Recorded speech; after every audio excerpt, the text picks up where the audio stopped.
সনাতন ধর্মাবলম্বীদের আয়োজনে অনুষ্ঠিত ধর্মীয় কীর্তন অনুষ্ঠানে যোগ দেন নারায়ণগঞ্জ ১ আসনের ধানেশীষের মনোনীত প্রার্থী মোস্তাফিজুর রহমান ভূঁইয়া দীপু।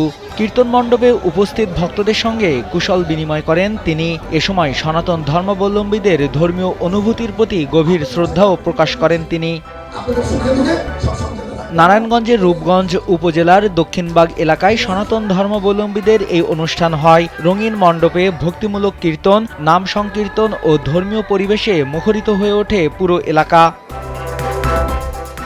দেশের মানুষের দৃষ্টিশক্তিকে সুরক্ষিত রাখার প্রত্যয় নিয়ে এলো সেফ এলইডি লাইট।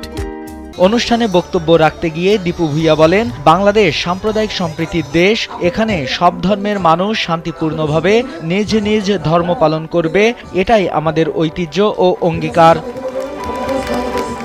কীর্তন অনুষ্ঠানে স্থানীয় সনাতন ধর্মাবলম্বীদের গণ্যমান্য ব্যক্তিবর্গ, ধর্মীয় নেতা, নারী পুরুষ সহ বিভিন্ন বয়সের ভক্তরা উপস্থিত ছিলেন। অতিথিকে কাছে পেয়ে সন্তোষ প্রকাশ করেন তারা এবং সাম্প্রদায়িক সৌন্দর্য বজায় রাখার আহ্বান জানান। স্থানীয়দের মতে, কীর্তনে দীপু ভূঁইয়ার উপস্থিতি ধর্ম বর্ণ নির্বিশেষে সামাজিক সম্প্রীতি ও পারস্পরিক সৌহার্দ্য আরও দৃঢ় করবে।